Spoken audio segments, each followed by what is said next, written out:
Okay, so first we're gonna get started with some introductions. So my name is Joelle Jenkins. My pronouns are she, her, hers. I'm located in Columbus, Ohio. Um, I have LTE writing experience. I wrote my first one last week. I helped write this presentation, but it's also um, an opportunity for me to learn. So you all can go ahead. I'll go next. I'm Becca Pollard. I use she and they pronouns. I live in Columbus, Ohio. I'm the interim executive director of Buckeye Environmental Network. And I wrote my first letter to the editor about 8 years ago, I think. And it was actually about one of the issues that we'll be covering today. So kind of a nice circle. I will pass it to Elissa. Thanks, Becca. My name is Elissa Yoder. My pronouns are she, her. I am located in Iowa, and um, Becca and I used to work together on some past projects oh no, Kathy, your audio isn't working. Sometimes if I sign in and sign out, like sometimes that does the trick for me. Um yeah, so my first LTE I probably wrote a few years ago as well on environmental issues. Gosh, I can't even remember um exactly what it was about. But I will pass it off to Bev. Hi, my name is Bev Reed. I work for Buckeye Environmental Network. I'm a community organizer, and I am located in Appalachian, Ohio. And I work on the oil and gas waste issues in the state. And I wrote my first LTE in like 2019 or 2020 uh, about the ethane cracker plant that was proposed for Appalachian, Ohio. And I joined today because I'm going to help present on some of the oil and gas waste issues and always open to learning more. I'll pass it to Kathy if you're able to speak. If not, we can go to Corinne.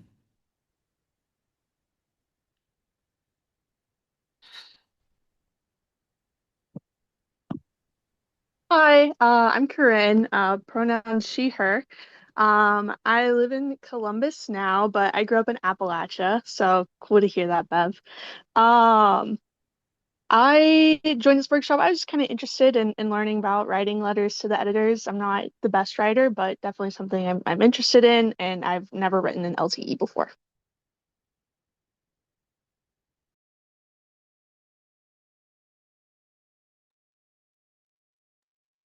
We want to go to Virginia.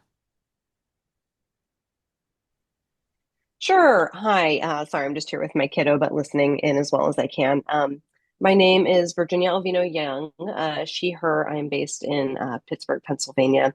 I'm with Ohio River Valley Institute. I'm the senior communication strategist. So I've written many, many LTEs over the years on various issues and for various campaigns across the region, mostly ghostwriting on behalf of other folks. It's rare that you'll see my name on things, even though my things are all over the place. But I'm joining because I like to just keep abreast on what groups are working on and what kind of guidance y'all are providing. And if I can be of any help as well, I am here. So thanks for having me. Awesome, thank you. Brianna? Oh, I'll read the ones in the chat.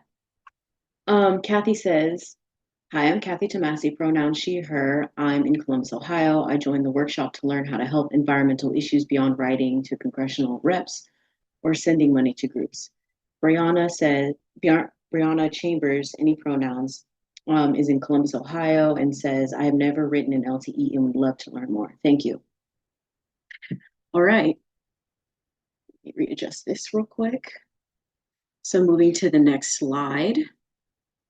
The agenda for this workshop, we just did our introductions. We just completed the welcome. Now we're doing the agenda. Um, Next, we'll be doing community agreements, then going over what an LTE is and why write one, and then tips on to write and get published, get an LTE written and published. and then go over the campaigns such as injection wells, Wayne National Forest, Altera, etc. Go over news review, do a group activity, and go over a couple of follow-up steps.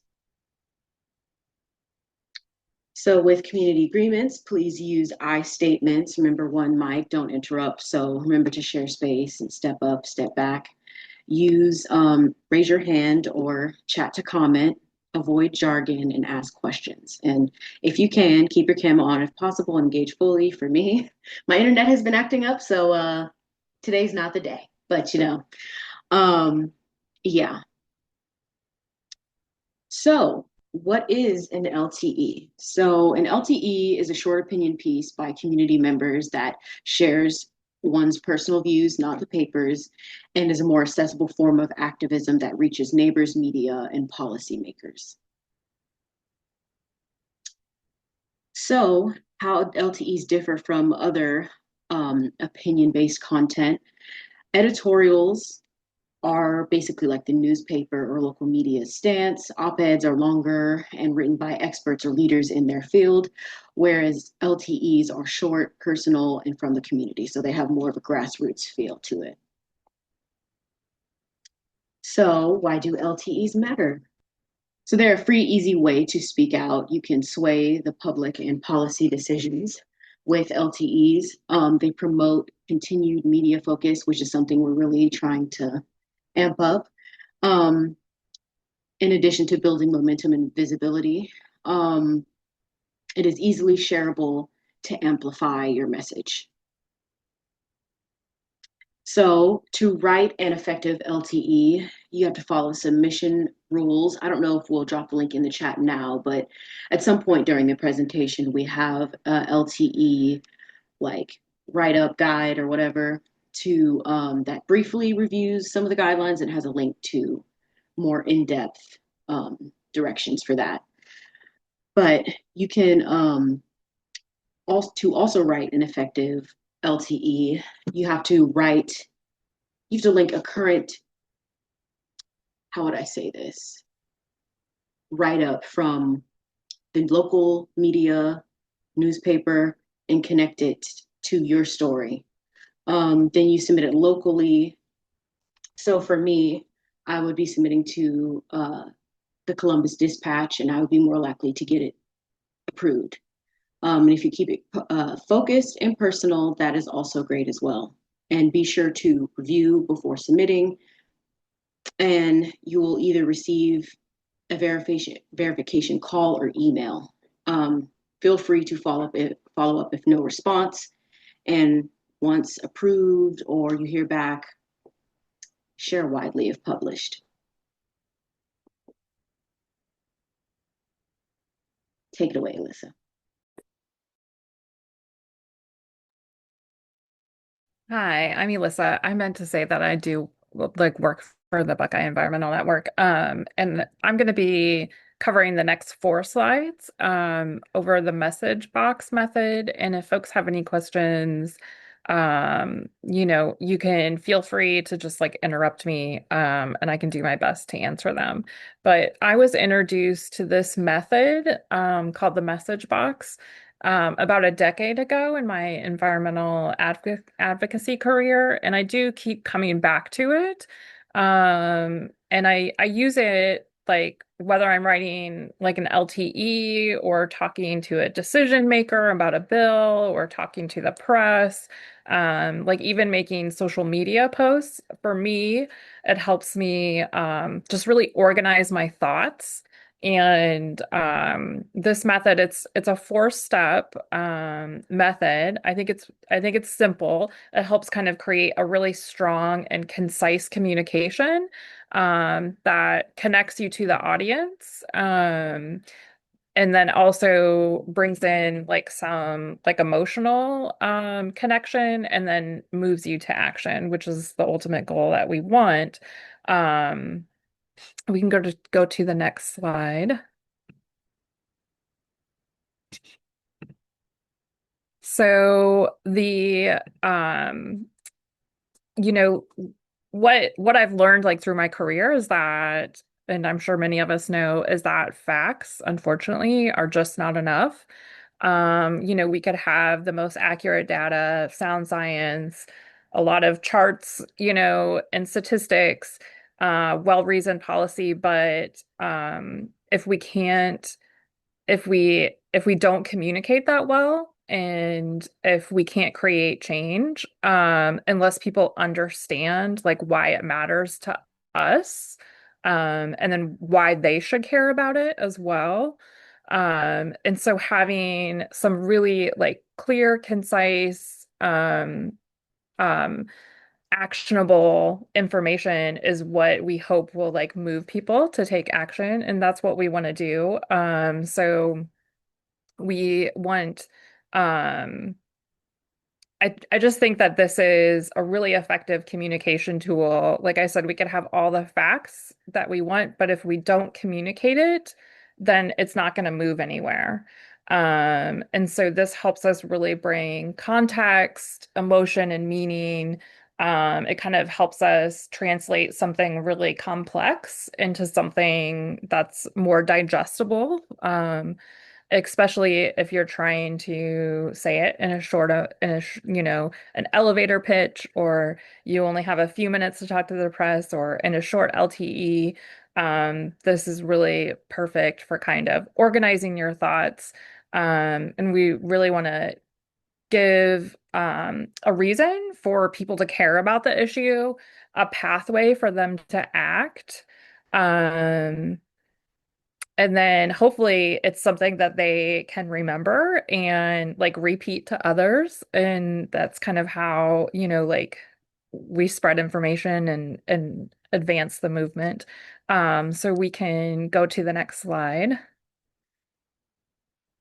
So, um, this is just kind of a definition, of taking you through each step. So we need to identify the problem. So we need to state the problem clearly. Maybe it's a public health risk, a pollution spill. Um, after we identify the pollution, we then want to propose a meaningful solution, especially like in an LTE, where you're having just like kind of this one-sided conversation. You can't kind of like have a back and forth discussion, even with a decision maker. Decision makers are really busy. They have a lot going on. So it's really great for us to propose like a concise, like meaningful solution. And then we want to move them into identifying ways to take action, and how that action will take us away from the problem into the solution.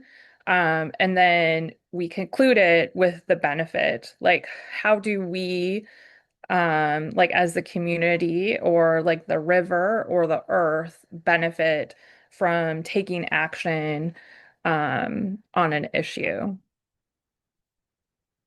And then we can go to the next slide. So this is just an example of like an article that was posted in the Akron Beacon. And so Altera Energy is a plant located in East Akron, and they are called chemical recycling. Basically, they take plastic waste, and Altera claims that, they're solving the crisis to plastic pollution. But it's really a false solution. It's not a closed loop. These items are not getting recycled. They're usually just turned into synthetic oil, and the plastics are being burned. They're being burned and then taken off site to run another plant. So, and in the midst of it, we have a lot of hazardous waste that's being produced and toxic chemicals that are being, yeah, imagine breathing in plastic. That's what we're doing. All the chemicals, that go into that plastic are released into the air when they're burned. So it's really, the problem is that they're making some really false claims to solving this plastic pollution crisis, and it's just not reality of what's happening. And so in this case, the Altera plant in Akron is asking to extend their air permit. And so in this case, they have had some violations. They were granted a 10-year permit on this technology that the Ohio EPA isn't exactly familiar with and hasn't been. There's not a ton of plants doing it, and so there's a lot of like moving pieces in the sense that they don't know how to handle everything, and things will come up, and equipment, will break, and it's just been problematic. So we are asking the Ohio EPA to deny their permit renewal for a myriad of reasons. Um, so the call to action is then when we're writing this LTE, we're asking people to submit their own comments to the Ohio EPA, to sign the petition, to call like environmental advocates or public health advocates and ask them to have more enforcement over this plant and to, consider the environmental injustice. This plant is also located in East Akron, in a neighborhood near like a daycare and elderly people, and um, in this industrial slash, residential area. They have a really high rate of asthma. So there's a lot of problems. And then the benefit to this would be that, um, the Ohio EPA would uphold its commitment to environmental justice, and it would uphold its commitment to public health, um, and not, kind of sending a message that we value public health and safety over profit. And so that's kind of an example of taking an article that was in the newspaper, um, and then kind of breaking it down into this. And then once I do that, I feel like the LTE kind of writes itself for me anyways. Um, this just kind of helps me, when I identify these four things, kind of like an outline for the article that I would write, and then I would just kind of turn it into like a more narrative, kind of engaging article. And that's the process that I have found helps me. Hopefully you guys can see some benefit in it as well. And I will pass it off to the next slide. I think that's going to cover Uh, that. hmm. Hi, so I'm going to speak about a sample LTE from Washington County, Ohio. This LTE was published on May 3rd and is in the Marietta Times, which is the prominent newspaper in Marietta area. And it was about the situation in the county with injection wells, class 2 wastewater brine injection wells. And I can talk more about that in my future slide, but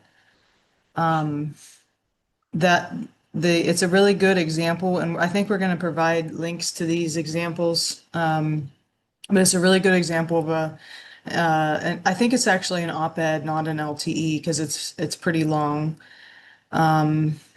So I'll just read the first paragraph because it's a really good example of how to draw in your audience. The issue of clean water is not or shouldn't be a partisan issue in our community. Everyone wants clean, safe water to drink and a safe environment for ourselves, our children, and our grandchildren. I went to the Warren Water public meeting on April 26th at the Warren High School auditorium. There was a large number of concerned citizens in attendance. Maybe they, like me, had concerns about the number of brine trucks that are seen everywhere, every day on our roads and coming through our towns. Maybe they, like me, are worried about the number of injection wells that we have in this area. We learned Saturday that Washington County already has 17 Class 2 wells, more than any other county in Ohio. Is this something that we want to be known for? And I like how she ended the first paragraph on a question to just draw you in and, make you want to keep reading. And then further down, she goes more in depth on the subject. She ties it into the political aspects of the, people in charge of these companies. And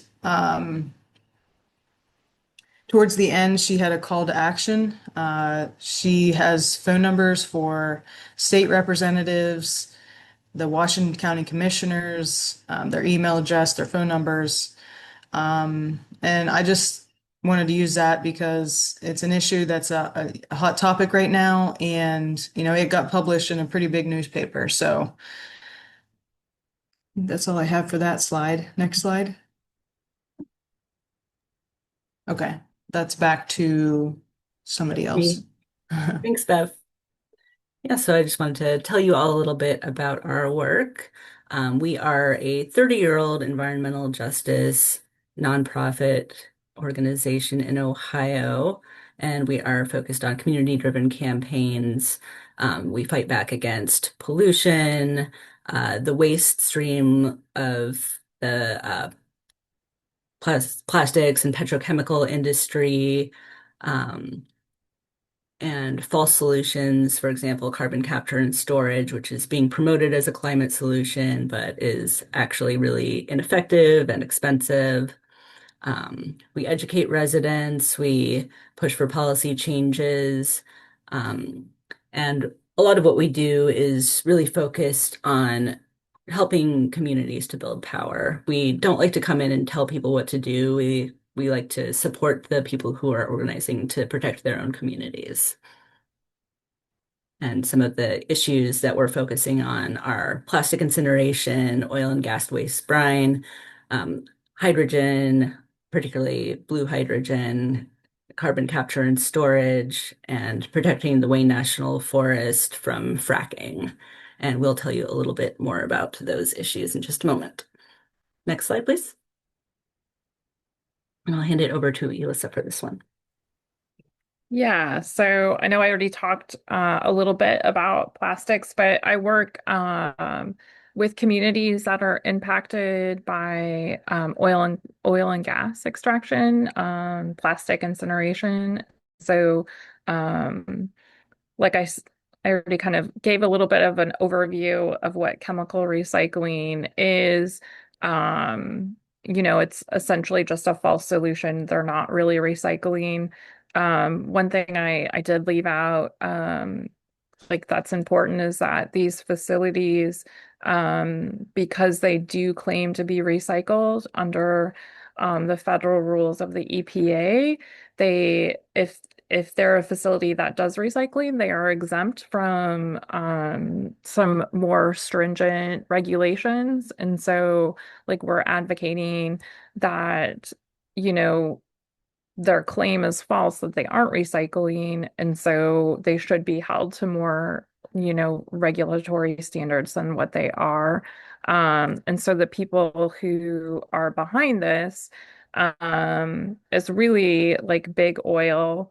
It's kind of their plan B, as like things become more efficient and a lot of our transportation is moving away from gas. They want to still make a profit. And so, being able to crank out more plastic that's made of oil is their plan B to keep moving a profit. And so really, the oil industry and then also the chemical industry, because it takes a tremendous amount of chemicals that go into the plastic. So when you think about, different types of plastic, you're thinking about, these chemicals that go in it to make it soft or make it more rigid or color it, um, or give it flexibility and give all those chemicals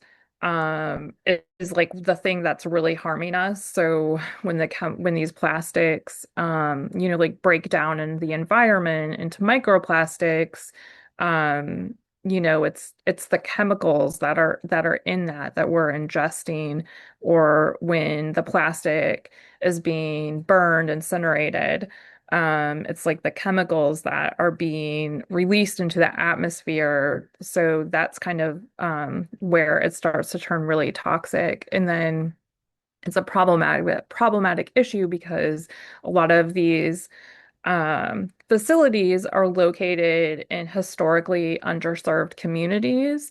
And so these communities are historically like lower income and communities of color. And so they are really holding the burden, of these, multi-million dollar, billion dollar corporations. And they're the ones, who are seeing high rates of asthma, of cancer, of heart disease, all these things that can be linked back to this plastic pollution. And so with Ben, we're trying to shut down like facilities. We're trying to like hold corporations responsible to have ideally corporations be responsible for their that plastic bottle for the full life cycle, from cradle to grave, empower communities to have more say about like what comes in into their neighborhood. Um, and if anybody's interested in like learning more about our campaign around these issues, like I'd love to connect with you. We have more stuff that we'll cover later about some upcoming events you can get involved in. And I will pass it off to who's next, Beth. Yeah, so another thing we work on at Ben is oil and gas waste brine. The other organizer for us, Anton Krieger, wasn't able to join us tonight, but he heads up this campaign. So they're spreading brine waste on roads, and that comes from conventional or vertical oil and gas wells. Not fracking wells, but it is still toxic. It's marketed as a de-icer and a dust suppressant. An example of that was a product called Aqua Salina that was on the market years ago, and it got taken off the market since then, but it is something they tried to commodify, and it is being used in counties and townships across Ohio. It's not outlawed yet. Why is it dangerous? 100% of the tested wells from 2017 to 2019 contain illegal levels of radium 226 and 228. The ODNR internal memo and Ohio Department of Health advise against its use, which is a wild thing because the ODNR is against its use, but it's still legal, which means there's a disconnect between what the ODNR is saying and what the legislature is actually allowing to happen. The ODOT stopped using Aqua Salina due to health concerns. Legal loophole, there's an Ohio law that still allows local governments to spread this waste, like I already said. Tens of thousands of barrels are used across the state. What has been doing, our outreach has led to a reverse decision in Harrison County. Sorry, yes, ODNR, Ohio Department of Natural Resources. And they oversee all oil and gas permitting in the state, everything from fracking to injection wells. It's not the EPA. So the Ben outreach led to a reverse decision in Harrison County, Ohio. They were allowing the brine spreading to happen there in the county, and through Ben's efforts and our partners, we were able to get that stopped. And they, made the right decision there. And we hope more townships and counties follow suit. And we're actually working on the state level with representatives to try to get this outlawed as well. So stay tuned on that front and join us also if you would like to, learn how you can make a difference on that front. Contact your township trustee and county commissioners. Also urge them to ban local brine use. Next slide. This is my campaign, oil and gas waste injection wells. And so class 2 fracking waste brine injection wells dispose of waste that comes back up after the fracking process. The waste is transported via truck, rail, and potentially barge on the Ohio River. I say potentially because it isn't done yet, but there are companies proposing to do this. And under Trump, it's more likely to happen now. We are keeping a close watch on it, but it's very concerning. Why is this dangerous? Waste brine contains radium, hundreds of chemicals, and a high saline content and heavy metals. Brine from class 2 injection wells have been documented to migrate to conventional oil and gas wells. And conventional means so it's the old oil rigs you see out in the countryside along the roads. They're all rusty, and those are the conventional wells. They call it conventional because it was the process they used before fracking. They call fracking unconventional. Um, and so these class 2 brine injection wells it's actually migrating up to 5 miles out, and it's not staying in the zone it's supposed to. And it's actually migrating to these old oil wells, and fracking wells also. And that raises concerns about the long-term impacts to our drinking water resources. Injection wells have also triggered earthquakes and are sometimes permitted on fault lines. The ODNR does permit these things on fault lines, which is another really concerning thing. So increasing concerns, the ODNR just permitted an additional injection well in Washington County, which has the most injection wells in the state. And I just did the math today, and there have been 84 million gallons of brine dumped in Washington County. The ODNR isn't addressing the current brine migration issues. So they're permitting more of this stuff without addressing the issue that's currently going on. So what has Ben doing? We're building a campaign in Washington County, educating the public and providing opportunities for involvement. And one thing you can do is write a letter to the editor about that. Next slide.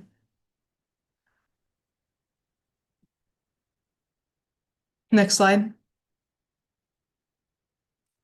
Do you see this screen? Oh, yeah, it just took a minute. Yeah, in the hydrogen and carbon capture, I also work on this, and we have others working on this as well. So, what is it? Blue hydrogen is made from methane gas, not water. And carbon capture stores the CO2 underground instead of stopping the emissions. So why is it harmful? Both extend the life of fossil fuels. Carbon capture is risky, expensive, and unproven at scale.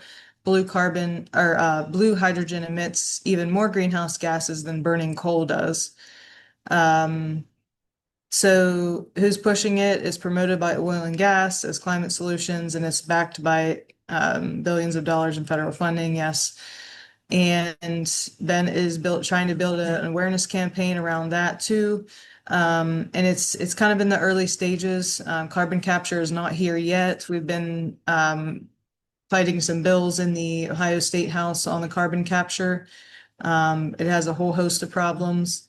We did a webinar on it recently if you'd like to know more. And hydrogen also isn't here yet, but it's something we're keeping our eye on. Yes, it is a false solution. Next slide. And this is Becca's. So, Wayne National Forest is under threat of being uh, leased to oil and gas companies for fracking. The Bureau of Land Management, which owns the mineral rights underneath the forest, has the right to auction it off to oil and gas companies. They have to have consent from the U.S. Forest Service, and it seems like there's never really any pushback there, unfortunately, which doesn't really seem to align with the purported mission of the U.S. Forest Service. But that's what they do. So there was a previous fight on this issue that started in 2016 or so, where they first announced that they were planning to auction off, I believe it's 40,000 acres of the Marietta unit of Wayne National Forest. That's in Washington, Monroe, and Noble counties on the Ohio River. This is an area that's already experiencing a lot of fracking and a lot of injection wells, and has had a lot of incidents. So this is something that threatens natural areas, it threatens water, it threatens wildlife, it threatens recreation. Um, the um, the uh, the oil and gas companies, when they're fracking, they use millions of gallons of water every time they frack a well, and they often are able to just throw a hose into a natural waterway and pump the water out. So this has a huge impact on these natural waterways, whether it's the Ohio River or one of the smaller tributaries that goes through the forest.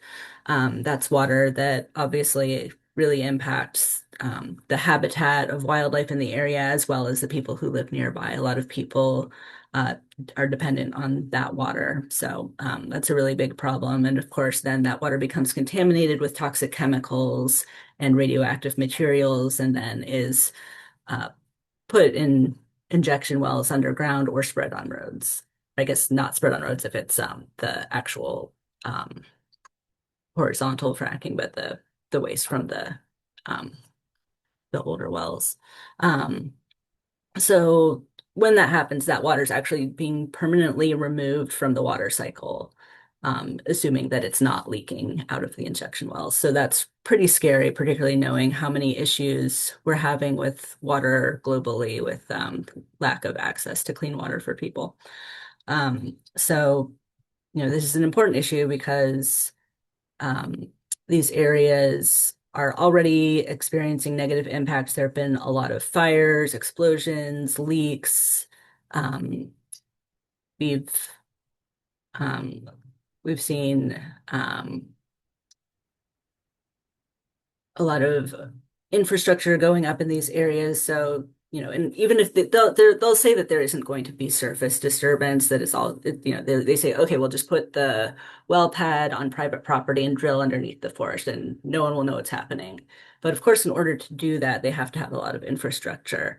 They have to, put in more roads. They have to have pipelines to pump things. So, it's kind of misleading when they say that there won't be surface disturbance. And then, of course, if there's a huge concrete well pad on private property right next to the public land, it's not like that's not impacting the area. So it's kind of misleading how they say that. The reason this started happening is because some local residents who own mineral rights in the area wanted to sell their mineral rights to gas and oil companies. And those companies said, well, we're not interested because you don't have enough available. You're surrounded by public land and we want more minerals if we're going to frack here. So this group of residents persuaded the Bureau of Land Management to start auctioning off the public mineral rights in the area. And the way this works is they will announce that they have nominated some parcels for auction. This isn't like an in-person auction that you could go to. This is done online, and the auction is held, I think, in Texas. So it's really hard for local people to kind of know what's going on and get involved.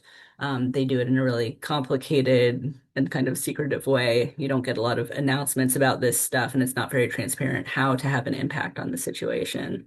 Um, there was a lawsuit that a number of environmental groups had against the Bureau of Land Management for the previous attempt to lease off these parcels. And it was based on NEPA, the National Environmental Policy Act, which passed, I believe, in the early 70s, which made it more of a process for stuff like this to happen, that there's supposed to be more oversight. But the the NEPA requirement as it was written says that there should be an environmental impact statement prepared before leasing mineral rights from public lands. But what the Bureau of Land Management actually did is what's called an environmental assessment, which is much less thorough. So on the basis of the Bureau of Land Management not following NEPA correctly, the environmental groups won that lawsuit and the leasing was paused, but now they have started it again. They did what's called a supplemental environmental assessment, which was still, according to everyone I've spoken with about it who knows more about this stuff than I do, it's still wildly inadequate and does not really take into account all of the impacts. But they have been given permission to move forward with it.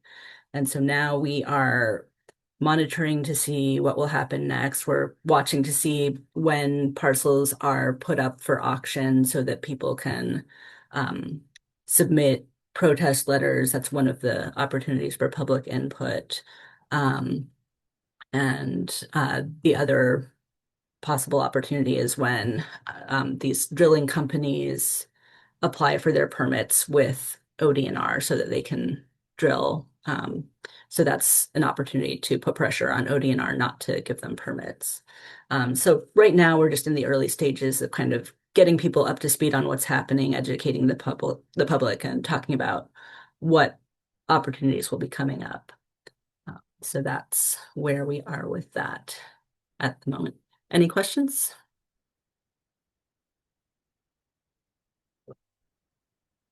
All right, next slide. So here we have a list of some news stories that we think would be good for people to respond to. One of the challenges, of course, is most papers will not publish a letter from someone who does not live in their community. So I know the majority of folks who are here today are from the Columbus area. So the only story we have in this list is that's in the Columbus area is this one about Wayne National Forest that was published in the Dispatch. But if you are interested in writing about something else and you live in Columbus, we're happy to help you try to find a different article to respond to. And I see Megan in the chat says that she's from Washington County. So we do have a story here from the Marietta Times about injection wells in that area. We've also got a story from the Athens Independent about carbon sequestration bills, which also touches on the Class 2 injection wells. And then we've got a couple stories from Northeast Ohio, one from the Canton Repository about a new advanced recycling plant that's coming to the Canton area, and then one about this OEPA comment period on the Altera plant in Akron. And we will share. Oh, I see Lisa already put it in the chat. So if you look in the chat, there is a link to a Google Doc, and that has links to all of these articles, as well as some information about how you can submit letters to the editor to these articles. So let's go to the next slide. So now we are going to do an activity. Each one of you is going to choose one of these stories to respond to, or if you know of a different story that you want to respond to in a local paper in your area, you can write one for that. Or if you need help picking a different story, just make a note in the chat and we'll help you find something. But you're going to pick a news story. You're going to find out how to submit an LTE to that publication. So if it's not one that's in the list we provided, you can probably find it just by Googling the name of the paper and submit letter to the editor. But we can also help you find that information if you're having trouble. Oh, and it looks like, oh, Elissa asked if anyone's having trouble viewing the document. Is everyone able to open that okay?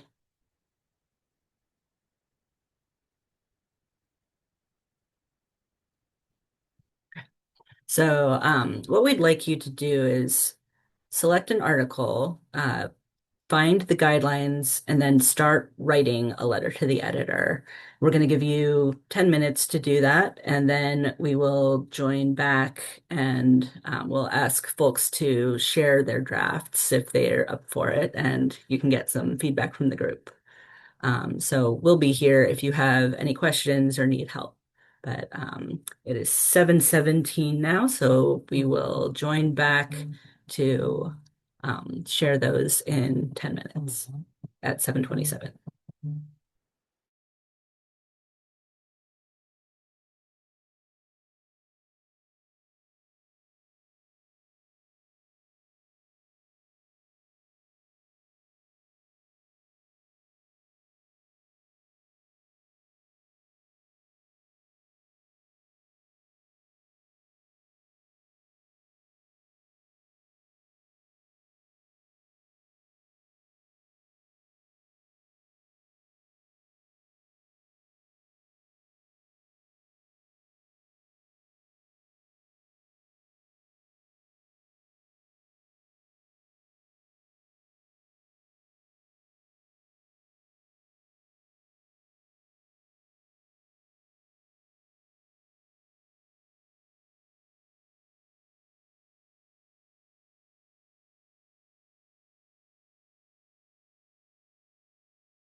All right.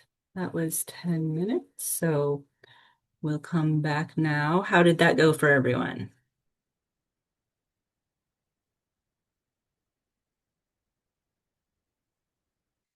Any volunteers to share your draft or what you've got started of your draft with the group?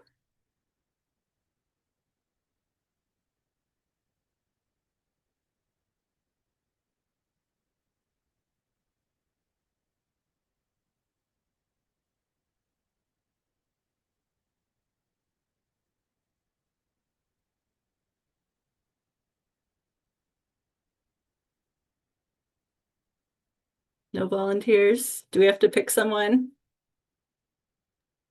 I guess I can share a little. Thank So I'm a bit of a slow writer, so you'll have to forgive me. I didn't really get into much of a draft, but I was looking at the article from Athens County, from the Athens Independent. So I was trying to think of it in the form of like the message box that Elise was talking about earlier. Um, so kind of starting out like the problem being that state legislators are pushing forward uh, legislation that would kind of take the EPA out of the equation when they're talking about putting in some of these new mines. So I'm also not the most technically savvy in this area either. So I think that would kind of be the problem. Um, the solution would then kind of be um, to for legislators to vote no on these different bills that are moving through the House and Senate, um, the Ohio House and Senate.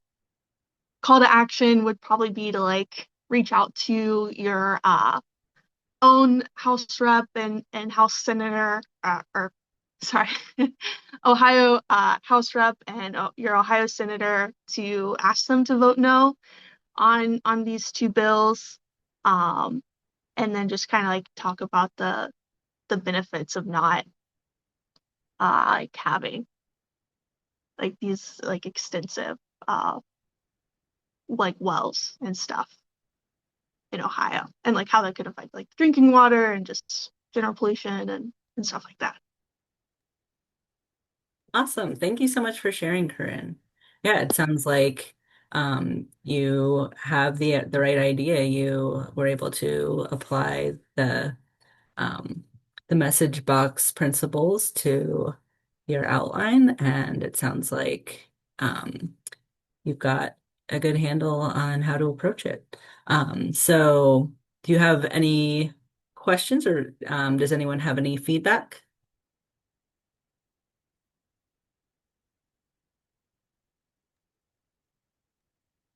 I'm just If curious, Corinne says, Corinne, do you live in the area of the Athens circulation? So I actually don't live in Athens anymore, at least I guess. Um, I also did spend some time like looking at the rules and stuff, and it wasn't clear whether you had to be from the Athens area to submit, at least from what I saw.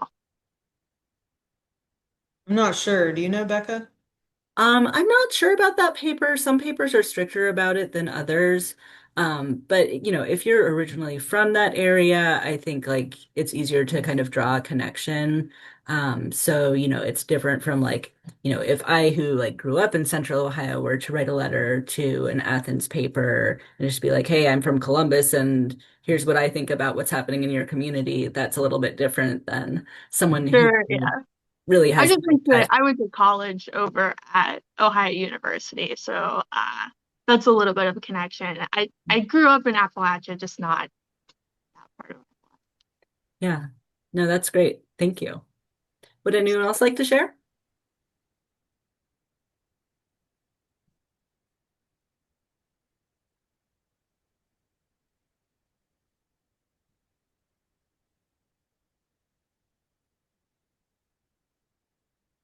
Well, if not, we can move on.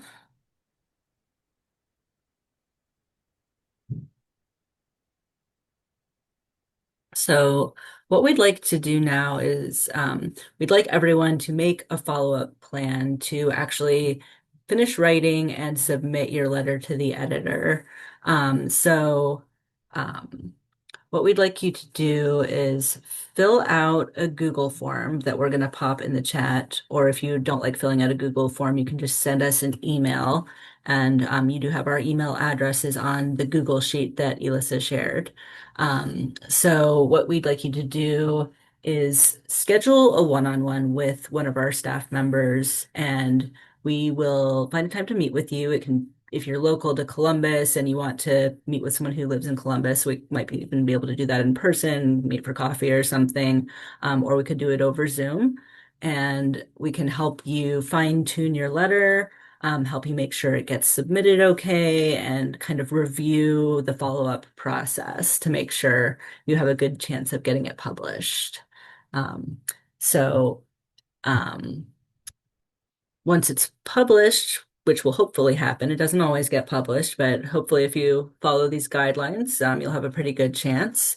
We encourage you to share it widely. You can forward it to decision makers who might be influenced by it, share it on social media, share it on listservs, certainly share it with us, and we'll help push it out to more people as well. But that's a really great way to influence more people with your letter. And you can also encourage other people, now that you've gotten experience with the process, you can help your friends and relatives to write letters to the editor if they're interested. Um, and we also encourage you to take the next step and get involved with other opportunities to take action on these issues. So here are some other things that you can do if you are interested in taking further action. We do have an email list that you can get on, and you can select which issues you get emails about. If you're only interested in like one or two issues, you don't have to get emails about everything that we do. You can click those boxes. So, can someone pop that link in the chat for folks to sign up for our email list? If you would like to support our organization, you can become a member for just $20 a year. Of course, you're welcome to donate more than that if you can afford to, but it's a minimum $20 for the year to be a member. And that funding is really helpful for us because it's really flexible. Most of our funding comes from foundation grants, which are wonderful, but they also have very specific things that they fund. And sometimes there are issues that pop up unexpectedly or things that it's just hard to get funding for that are really important. So we're extremely grateful to our members for that flexible funding that we get. Um, did someone have a question? Um, if you become a member, you are invited to attend our annual meeting, which will be in Athens this summer on August 16th, and we will be sharing more details about that soon. We will have some future webinars coming up. We are planning to do a Pyrolysis 101 webinar, which Elissa will be leading. We will be doing a risk-based data management system training. That's something that Anton Krieger, our other oil and gas waste organizer, will be leading. And that is the database that the Ohio Department of Natural Resources uses for information about frac waste injection wells. So if that's an issue that you're concerned about, you might want to check out that webinar so that you can go find detailed information for yourself if you have concerns. Um, I will be hosting a webinar about the fracking in Wayne National Forest. We do not have dates for those yet, but we will be announcing those soon.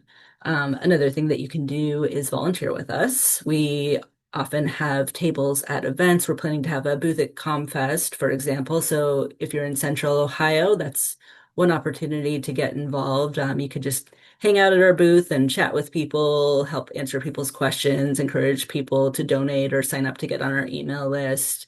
That'll be a lot of fun.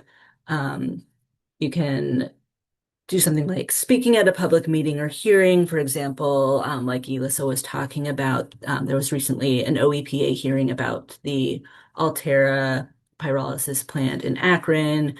There are a lot of state agencies and local agencies that have public meetings and hearings where there are opportunities for people to make their voices heard and have influence over environmental justice issues. So we strongly encourage you to get involved in that way if you're up for it. And we can definitely help you with things like writing testimony and preparing to speak at a hearing if you're interested.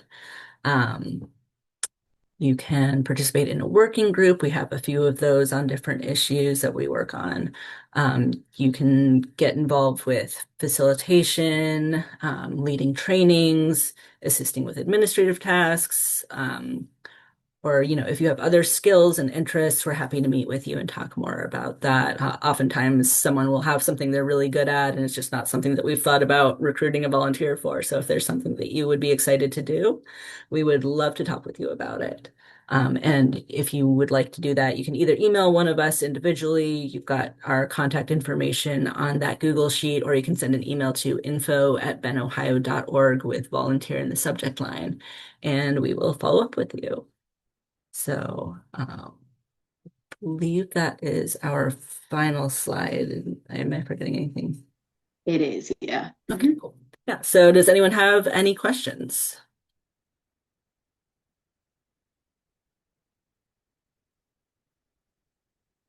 Or announcements? Anything you'd like to share with the group?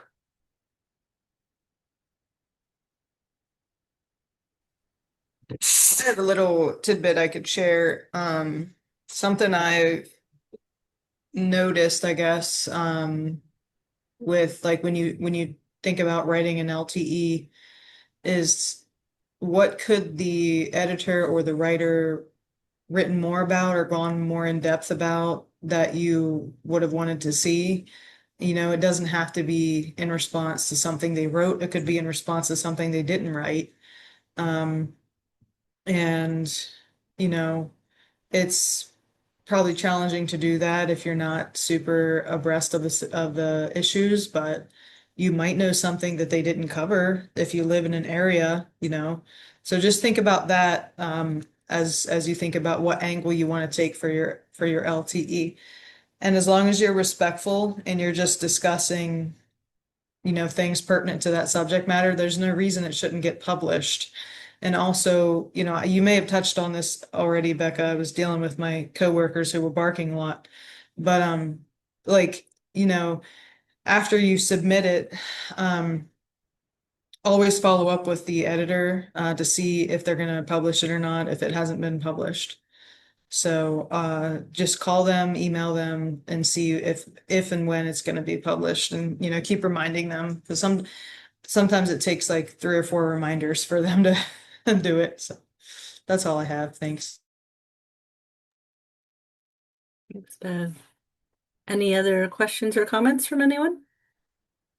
Yes, my question would be, how would like our approach to LTEs, especially with like Wayne National Forest, change given what's going on with NEPA? With NEPA.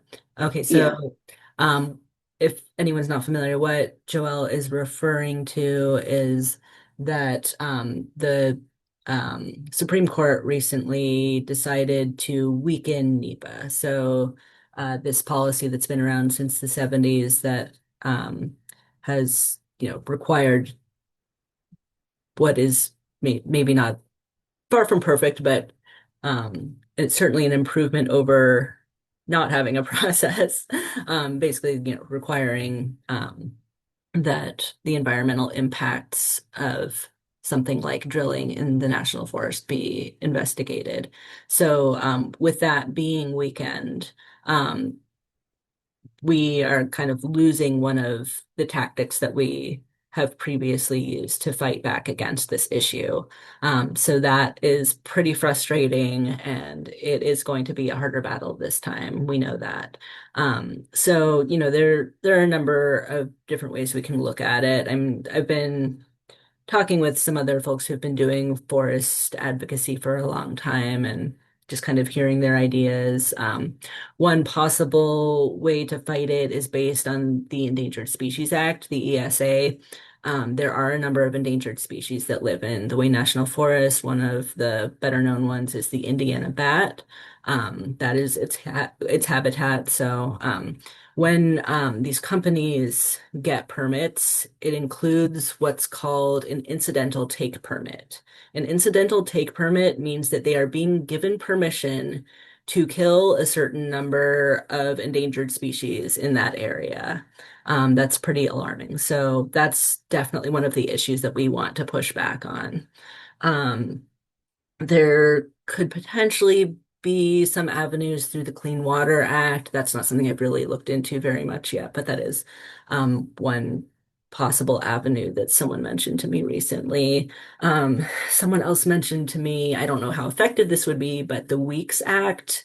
Um, Basically, national forests. So in out west, national forests were basically created to provide timber.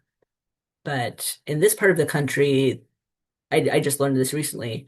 The primary reason we ended up getting national forests was to preserve navigable waterways. So, if, for example, the Ohio River or one of the larger tributaries that goes through that area was going to have a lot of water taken out of it or contaminated, um, that could potentially be an avenue for pushing back. And then, of course, there's just putting pressure on the different agencies that play a role in this process. So, like I mentioned, the U.S. Forest Service has to give the Bureau of Land Management its consent for this to happen. So, they have been one of the targets we have tried to put pressure on in the past and probably will again. The Ohio Department of Natural Resources, as I mentioned, they are the ones who give the drilling permits to the companies to drill. So I don't know how likely they'll be to take our input into account, but that those are the local people who have influence over this. Those are people who, those of us who live in Columbus, we can pretty easily go meet with them in their office and have a one-on-one conversation if they'll make time for us. And if not, we can stand outside with signs and be annoying. But so yeah, those are a couple possible ways we could approach it. Thanks, Becca. Yep. Any other questions or comments?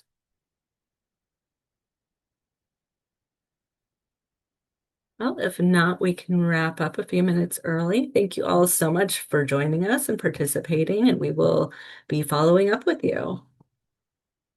Everyone have a great night. Thank you everyone for See you attending. all. Thank Thank you you. so much. Thanks, everybody.